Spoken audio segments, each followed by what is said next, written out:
செந்தமிழே உயிரே நருந்தேனே செயலினை மூச்சினை உனக்களித்தேனே நைந்தாயனில் நைந்து போகும் என் வாழ்வே நன்னிலை உனக்கெனில் எனக்குந்தானே என்ற புரட்சி கவிஞர் பாரதிதாசனுடைய வரிகளிலும் என ஈன்ற தந்தைக்கும் தாய்க்கும் மக்கள் இனம் ஈன்ற தமிழ்நாடு தனக்கும் என்னால் என்னால் என்னால் தினையளவு நலமேனும் கிடைக்கும் என்றால் செத்தொழியும் நாள் எனக்கு திருநாளாகும் என்று சொன்னானே அதே புரட்சி கவிஞருடைய வரிகளிலே வெண்கொடுமை சாக்காட்டில் விளையாடும் தோளங்கள் வெற்றி தோள்கள் கங்கையைப் போல் காவிரி போல் கருத்துக்கள் ஊறும் உள்ளம் எங்கள் உள்ளம் வெங்குறிதல் கமிழ்ந்து வீரம் செறுகின்ற தமிழங்கள் உயிர் மூச்சாம் என்று தமிழ் தாயின் பெயரால் உங்களை எல்லாம் இந்த இனிய வேளையிலே நான் வணங்குகின்றேன், வாழ்த்துகின்றேன். சிறப்பாக நடைபெற்றுக் கொண்டிருக்கிற இந்த ஆர்பிஎஸ் எக்ஸலன்ஸ் அவார்ட்ஸ் விழாவினுடைய தலைமை பொறுப்பை ஏற்று இன்றைக்கு தன்னுடைய வருகையால் இந்த நிறுவனத்தை கௌரவித்து தன்னுடைய அருமையான உரையின் மூலம் உங்களை எல்லாம் ஒரு எழுச்சி உரை, அதன் மூலமாக ஆசிரியர்களுக்கு மாணவ செல்வங்களுக்கு மிகச்சிறந்த ஒரு உத்வேகத்தை கொடுத்திருக்கிற பெருமைக்குரிய அன்புக்கு மரியாதைக்கு உரிய நம்முடைய கல்விக் கொள்ளுடைய ஆலோசகர் திரு கற்பூர சுந்தரபாண்டியன் ஐஏஎஸ் அவர்களே, மேடையில் அவர் சிறப்பு செய்து கொண்டிருக்கிற இந்த நிறுவனத்துடைய அறங்காவலர்கள் ஒருவராக இருந்து இங்கே செய்ய வேண்டிய பணிகளை எல்லாம் முன்னால் இருந்து முடுக்கிவிட்டு நம்முடைய தலைவர்களுடைய வலதுகரமாக இருந்து செயல்பட்டு கொண்டிருக்கிற அன்புக்கு மரியாதைக்கு உரிய என்னுடைய பாசத்திற்குரிய சகோதரர் அன்புக்கு மரியாதைக்கு உரிய திரு பாலச்சந்திரன் அவர்களே, மேடையிலே அமர்ந்து சிறப்பு செய்து கொண்டிருப்பது மட்டுமல்லாமல் ஒரு நிறுவனம் நடக்க வேண்டும் என்று சொன்னால் அதற்கு நிதிநிலை எவ்வளவு முக்கியம் என்பதை நான் கடந்த 2 ஆண்டுகளிலே அவரை பார்த்து தெரிந்து கொண்டேன் என்பதுதான் அவருக்கு இன்றைக்கு நான் சூட்டுகிற மிகப்பெரிய மரியாதையாக இருக்கும் என்ற முறையிலே இந்த நிறுவனத்தை நேராக நிமிர்ந்து பீடநடை போட செய்கிற மிகப்பெரிய பெருமைக்கு சொந்தக்காரராக நிதிநிலை அலுவலராக இருந்து வெற்றிகரமாக பணிகளை இன்றைக்கு தொடர்ந்து செய்து கொண்டிருக்கிற என்னுடைய மரியாதைக்குரிய சகோதரர் திரு கந்தசாமி அவர்களே, மேடையிலே அமர்ந்து கீழே அமர்ந்து சிறப்பு செய்து மரியாதைக்குரிய முதல்வர்களே, ஆசிரியர் பெருமக்களே, இத்தனைக்கு மேலாக இந்த பகுதியிலே இருந்து மாணவ செல்வங்களை எல்லாம் மிகச்சிறந்த அறிவு செல்வத்தை கொடுத்து அவர்களுக்கு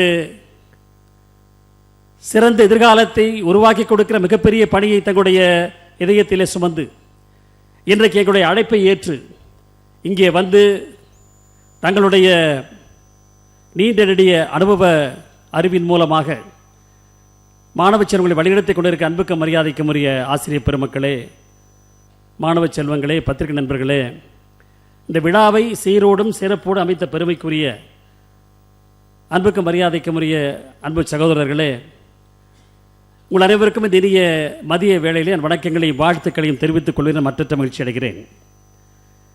எதற்காக இந்த விழா என்று சொன்னால்,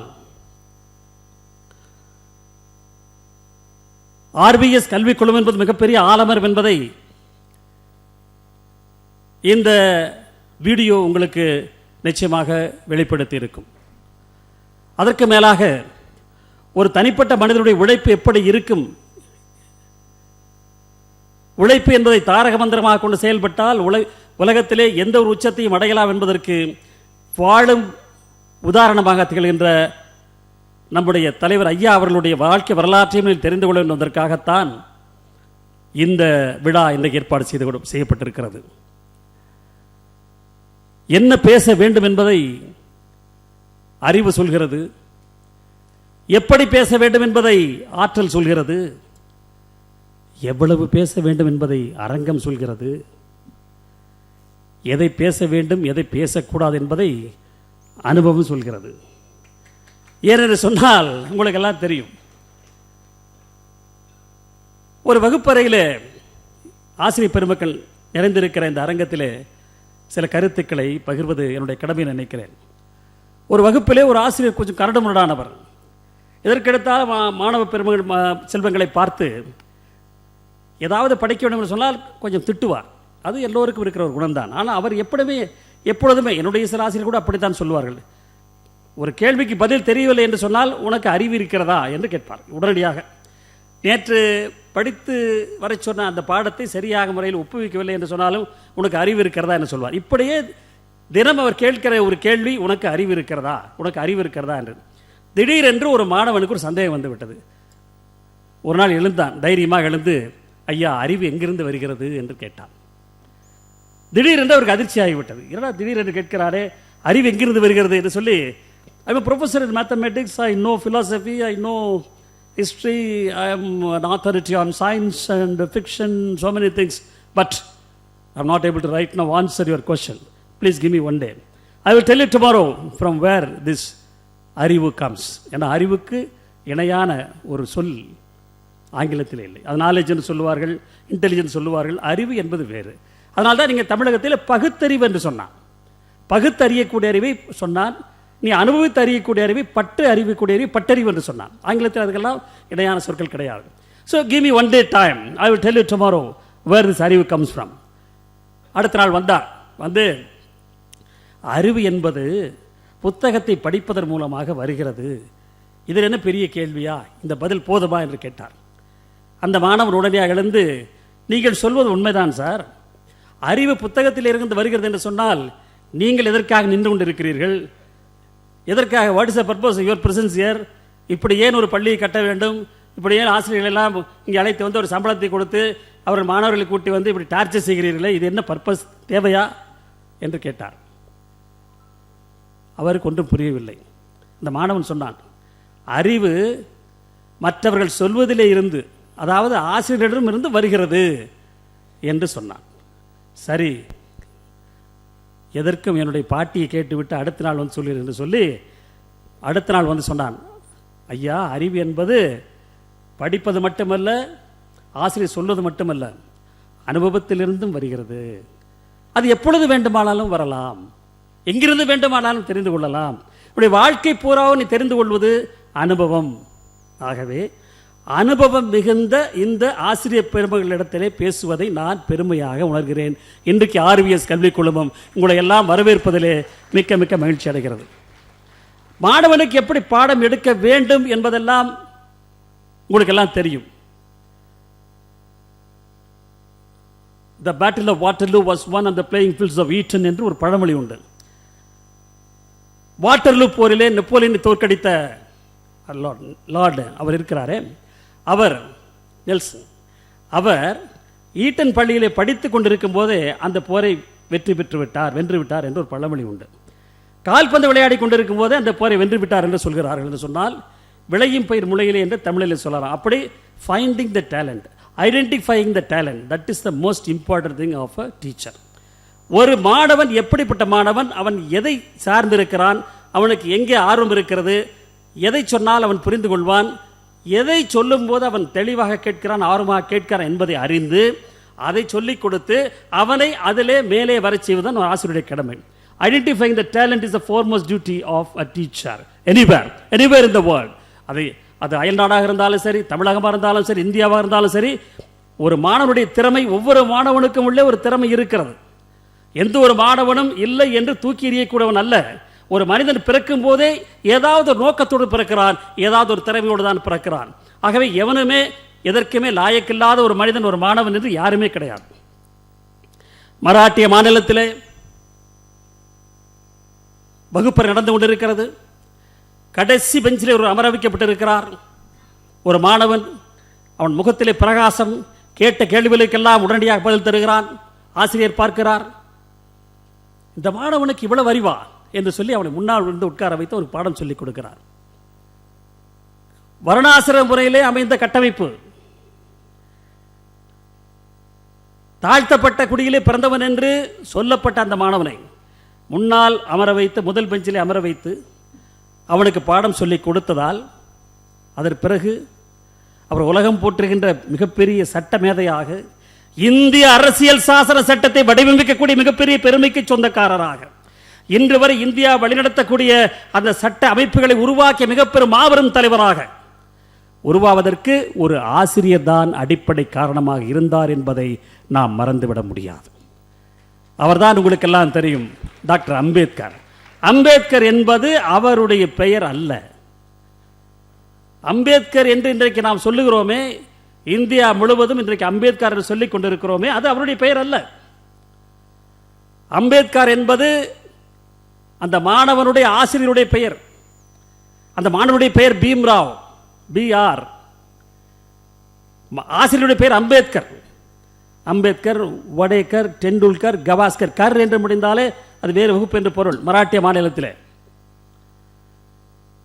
தனக்கு பாடம் சொல்லிக் கொடுத்து தன்னை முன்னால் உட்கார வைத்து உலகமெங்கும் போற்றுகின்ற ஒளிவிளக்காக மாற்றிய அந்த ஆசிரியருக்கு மிகப்பெரிய மரியாதை செய்யும் விதமாகத்தான் தன்னுடைய பெயரை இனிஷியலாக வைத்துக்கொண்டு BR என்று வைத்துக்கொண்டு தன்னுடைய ஆசிரியருடைய பெயரை தன்னுடைய பெயராக வைத்துக் கொண்ட பெருமை உலகத்திலேயே ஒரே ஒரு மனிதருக்கு மட்டும்தான் உண்டு. அது டாக்டர் BR அம்பேத்கர். ஆகவே திறமை என்று இருந்தால் அதை யாரும் தடுக்க முடியாது. திறமையை கண்டுபிடிக்க வேண்டியது உங்களுடைய கடமை. அங்குதான் இருக்கிறது. 1000 கைகள் மறைத்து நின்றாலும் ஆதவன் மறைவதில்லை, ஆணைகளிட்டு யார் தடுத்தாலும் அலைக்கடல் ஓய்வதில்லை. கவிஞன் எழுதினான், எந்த ஒரு மாணவன் மிகச்சிறந்த மாணவனாக இருக்கிறானோ அவனை தூக்கி நிறுத்த வேண்டும். சில ஆசிரியர்களுக்கு நல்ல மாணவனை கண்டால் மிக பிடிக்கும், சில பேருக்கு அவனை பிடிக்காது. ஏனென்று சொன்னால் ஆசிரியருக்கே பாடம் சொல்லக்கூடிய அந்த அளவிற்கு இருக்கக்கூடிய மாணவன் எல்லாம் இருக்கிறான். அப்பனுக்கே பாடம் சொல்ல சுப்பிரமணி சுப்பையா என்று சொல்லுவார்கள் அல்லவா, அப்படியெல்லாம் இருந்திருக்கிறார்கள். ஆகவே please identify the talent. Okay, எல்லோரும் நல்லவனாக படிப்பானா? ஐயா அவர்கள் சொன்னார்கள் அல்லவா, there are weaklings, there are persons who refuse to understand. அவனால் முடியவில்லை, ஆனால் அவனால் ஏதோ ஒன்று முடிகிறது, ஏதோ ஒன்று அவனால் முடிகிறது. இது மட்டும் முடியவில்லை. இன்னைக்கு ராமானுஜம் என்று உலகம் பூராவும் யாருமே தீர்க்க முடியாத மிகப்பெரிய புதிர்களை கணக்குகளாக போட்டு அகில உலக மேதைகளை எல்லாம் அசைத்து வருகிற ராமானுஜம் கணிதத்தில் மட்டும் 100க்கு 100, மற்ற எல்லா பாடங்களிலும் 0, 1, 2, 3, 4 மார்க் என்று சொன்னால் அவர் அறிவாளி இல்லையா? Take the case of Abraham Lincoln, the great president of the United States of America. He was a very, very weakling. அறிவே இல்லாத என்று ஒதுக்கப்பட்டவர். அவருடைய தந்தை பார்த்தார். He started a business for him at the age of 21. சரி, ஒரு படிப்பு வராது, இவனுக்கு ஒரு தொழில் ஆரம்பித்து கொடுக்கலாம் என்று சொல்லி he started a business for him. That was a disaster. He failed in business at the age of 21. 22, he contested a local legislative election. He lost it. He was defeated. His father thought, okay, we will give him only business. He cannot shine anywhere. He started a business again at the age of 24 for him. Again he failed. 26, his sweetheart died. That was a great setback to that gentleman. 27, he suffered from neurotic failure, nervous breakdown. 34, he ran for the congressional race. He was defeated. 45, he ran for the senatorial race. He was defeated. 47, he contested for the post of Vice President of the United States of America. He was defeated. 49, he contested for the post of Senator again. He was defeated. 52, he contested for the post of the President of the United States of America, and he became the President of the United States of America. இன்று வரை America மட்டுமல்ல, உலகம் போற்றுகின்ற உத்தம தலைவராக ஒருவர் இருக்கிறார் என்று சொன்னால் அமெரிக்க ஜனாதிபதிகளை முதலிடத்தில் வைத்து போற்றப்படக்கூடிய பெருமைக்குரியவர் Abraham Lincoln. He was a total failure throughout his life. Entire life was a disaster. இதை நான் ஏன் சொல்கிறேன் என்று சொன்னால், ஒரு மாணவன் தொடர்ந்து தோல்விகளையே தழுவிக் கொண்டிருந்தாலும் ஏதோ ஒரு நிலையிலே அவன் வெற்றி பெறக்கூடிய வாய்ப்பு இருக்கிறது என்று சொன்னால் அதற்கும் ஒரு ஆசிரியர் தான் காரணமாக இருக்க முடியும். தேசபக்தி மிகுந்த ஒரு ஆசிரியன், ஒரு மனிதர் ஆசிரியரானால் அங்கே தேசபக்தி வளரும். ஒரு கவிஞன் ஆசிரியரானால் அங்கே மொழி வளரும். ஒரு மனிதன் ஆசிரியரானால் மட்டும்தான் அறம் சார்ந்த சமுதாயம் உருவாகும். அந்த அறம் சார்ந்த சமுதாயத்தை உருவாக்குவதுதான் நம்முடைய ஆசிரியருடைய கடமை. உலகத்திலே மிகச்சிறந்த பணி ஆசிரியர் பணிதான், வேறு எந்த பணியும் கிடையாது. தொண்டு செய்து பழுத்த பழம் தூய தாடி மார்பில் விடும் மண்டை சுரப்பை உலகத்தோடு மனக்குகையில் சிறுத்தையிடும் என்று சொன்னானே புரட்சி கவிஞர் பாரதிதாஸ் தந்தை பெரியாரை பார்த்து சொன்னபோது சொன்னான். அப்படி சொல்லும்போது அந்த மனக்குகையிலே ஏற்படுகிற அந்த சிறுத்தைகள், அந்த கேள்வி கணைகள், ஏன் என்ற கேள்வி கேட்காமல் வாழ்க்கை இல்லை, தான் என்ற எண்ணம் கொண்ட மனிதன் வாழ்ந்ததில்லை என்று சொன்னாரே, அதே போல கேள்வி கேட்க வேண்டும் என்ற உணர்வை ஏற்படுத்துகிற அளவிலே ஆசிரியருடைய அந்த பாடம் நடத்துகிற அந்த வேகம் இருக்க வேண்டும்.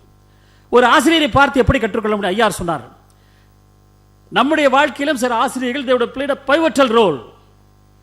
அப்படி இல்லை என்று சொன்னால் நாம் இல்லை என்றுதான் இன்றைக்கு பொருள். ஒன்றாவது படிக்கிற ஒரு ஆசிரியர் ஆ ஆ என்று சொல்லும் போது உங்களை அரிச்சுவடு, அந்த அரிச்சுவடி சொல்லிக் கொடுத்த ஒரு ஆசிரியருக்கு அவரை அழைத்து பெருமை செய்தார் என்று சொன்னால் எந்த அளவிற்கு அந்த ஆசிரியர் இவருடைய மனதில் இடம்பெற்றிருப்பார் என்பதை நினைத்து பாருங்கள். எனக்கும் ஒரு ஆசிரியர் இருந்தார், பி செல்வதுரை. நான் கரூரிலே முனிசிபல் உயர்நிலைப் பள்ளியில் படிக்கும் போது he was my headmaster and he was also my warden. முதலாக நான் 11ஆம் வகுப்பு படித்துக் கொண்டிருந்த போது அவர் வந்து வகுப்பு எடுக்கிறார். he was an English teacher. வந்தார், உள்ளே வந்தார், வந்து புத்தகத்தை எடுத்தார். என்ன பாடம் என்று கேட்டார். Sir English. அதில் என்ன பாடம் என்று கேட்டார். ரவீந்திரநாத் தாகூர் எழுதிய கீதாஞ்சலி தான் இன்றைக்கு என்று சொல்லி வகுப்பினுடைய தலைவர் சொன்னார். புத்தகத்தை எடுத்து இப்படி பார்த்துவிட்டு அப்படியே வைத்து விட்டார். எங்கள் எல்லோரையும் பார்த்தார், இப்படி நின்று கொண்டார். எல்லோருக்கும் பயம் அவரை பார்ப்பது. he was headmaster also. பார்த்து கொண்டே இருக்கிறோம். அடுத்து என்ன சொல்ல போகிறார் என்று யாரையாவது கேள்வி கேட்டு விட்டால் என்ன பதில் சொல்வது என்று அது வேறு பயம். ஆரம்பிக்கிறார். Where the mind is without fear and the head is held high, where knowledge is free, where the world has not been broken up into fragments by narrow domestic walls, where words come out from the depth of truth, where the clear stream of reason has not lost its way into the dreary desert sand of dead habit, where the mind is led forward by the ever-widening thought and action. Into the heaven of freedom, my father led my country awake. We were all stunned. The way he taught, the way he pronounced, the way he spoke, the way he looked at us was mesmerizing. It's still in my heart. ஆண்டுகள் பல கழிந்தும் இன்றும் இதயத்தில் நீங்காத சுவடுகளாய் இருந்திருக்கிற அந்த நிலை இன்றைக்கு நினைத்து பார்க்கிறோம். அந்த ஆசிரியர் சொல்லிக் கொடுத்த அந்த ஆங்கிலம் தான் இன்றைக்கு இந்த இடத்தில் என்னை பேச வைத்திருக்கிற ஆங்கிலம் என்று சொன்னால் I pay my tributes to mister அவருடைய ஆசிரியர் செல்வதுரை, பி செல்வதுரை, பிஎஸ்டி என்று சொல்லும் பாசமாக. he died at the age of 99. அதற்கு பிறகு நான் when I was a DIG அவருக்காக ஒரு விழா எடுக்க வேண்டும் என்று சொல்லி அவரை அழைத்து after his retirement ஒரு விழா எடுத்தோம். When he was 99 we had a function again. We had a doubt whether he would live for 100 years. Unfortunately he died the next month. We had the function, next month he died. But we feel that we in fact paid tribute to a great soul who has been responsible for teaching English in the proper way. ஆங்கிலம் பேசுவது என்பது பெரிய விஷயம் அல்ல. It should be spoken in the proper accent. அதுபோல ஒரு மொழி, அதுபோல ஒரு ஒரு உணர்வை தூண்டுகிற மொழி, அந்த மொழியை வைத்துத்தானே உலகமெங்கும் அந்த ஆங்கில நாட்டுக்காரங்க அந்த அந்த ஆட்சியை செலுத்திக் கொண்டிருந்தார் என்று சொன்னால் இன்றைக்கும் the medium of communication in the world is English என்று சொன்னால் it should be spoken the way it should be spoken because the right accent is needed.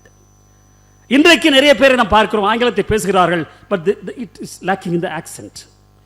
It's jarring on the nerves என்று சொல்லுவார்கள். அதே போல நம்முடைய சிந்தையிலே மிகப்பெரிய கீறலை ஏற்படுத்துகிறது, சிதைவு ஏற்படுத்துகிறது.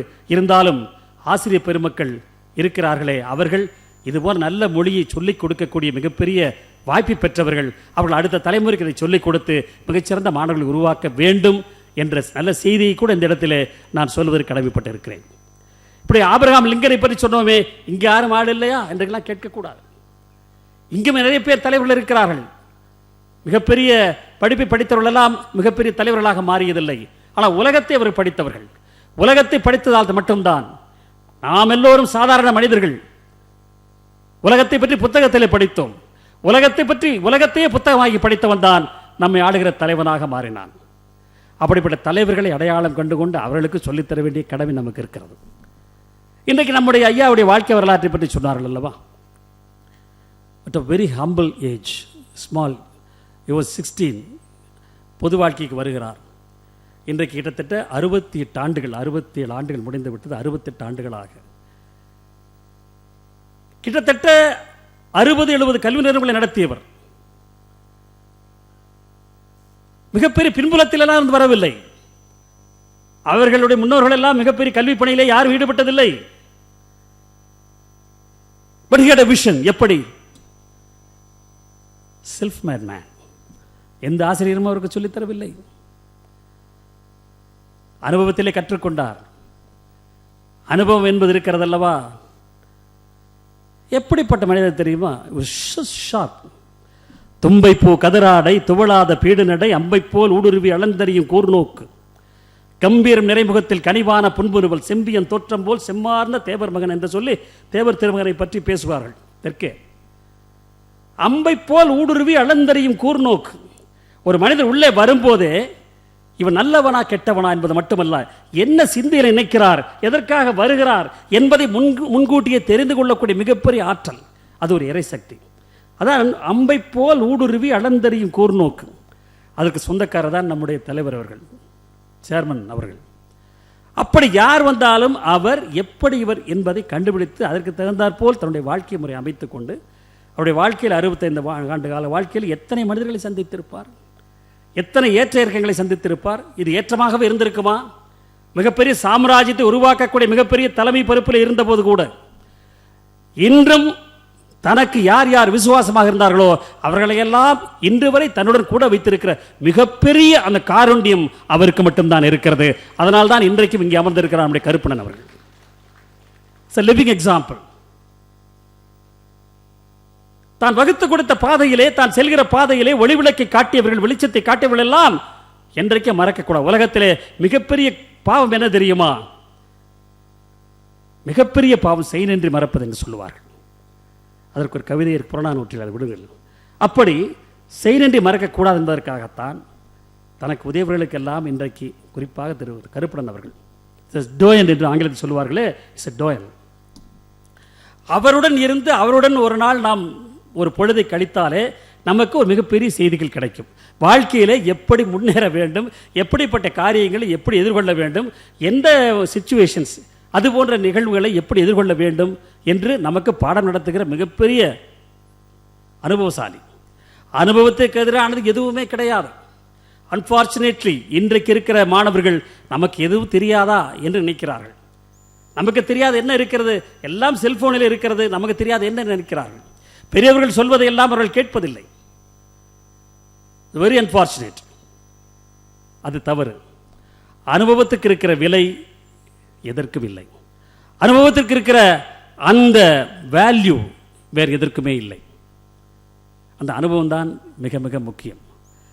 நம்முடைய ஐயா அவர்கள் கல்வி நிறுவனங்களை மட்டுமல்ல, இயற்கையை நேசித்தவர். கிட்டத்தட்ட 10 லட்சம் மரங்களை நட்டு இருக்கிறார். 10 லட்சம் மரங்களை நட்டு இந்த பூமி பந்தை பசுஞ்சோலையாக மாற்றிய பெருமை அவருக்கு இருக்கிறது. அதற்கு யார் சொன்னார்கள்? இன்றைக்கு 3500 ஏக்கரா லேண்ட் ஹோல்டிங் என்று பார்த்தீர்கள். நம்முடைய கொங்கு நாட்டில் என்ன செய்வார்கள்? நிலத்தை வாங்கிவிட்டு அடுத்தவனுக்கு கைமாற்றி 2 மடங்கு விலை விற்று அதற்கு அடுத்து 4 மடங்கு விலை விற்று உடனடியாக அந்த இடத்துல ஒரு வீடு கட்டி அதை ஒரு கேட்டட் கம்யூனிட்டி ஆக்கி, அதுதான் இங்கே நடந்து கொண்டிருக்கிறது. அவருக்கு அது முக்கியமல்ல. நாம் சென்ற பிறகும் இந்த நாடு நம்முடைய குழந்தைகள் வாழக்கூடிய அளவிலே பசுஞ்சோலையாக இருக்க வேண்டும் என்று சொல்லித்தான் 10 லட்சத்துக்கு மேற்பட்ட மரங்களை நட்டிருக்கிறார். அந்த 3500 ஏக்கரிலும் அத்தனையிலும் மரங்கள் இருக்கின்றன. ஒரு சொட்டு, ஒரு இடம் கூட, ஒரு பொட்டு இடம் கூட காலியாக இருக்கவில்லை, இன்றைக்கும் இல்லை என்பதை நான் உங்களுக்கு பெருமையோடு சொல்லிக்கொள்ள விரும்புகிறேன். வேண்டுமானால் ஒரு முறை சென்று பாருங்கள்,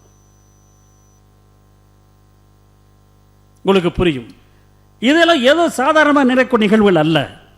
ஏதோ ஒன்று இயக்குகிறது, ஏதோ ஒன்று கூட வருகிறது. அதுதான் நம்ம இயக்குகின்ற இறை சக்தி என்று சொல்வார்கள். அவர் அதைத்தான் சொல்லுவார்.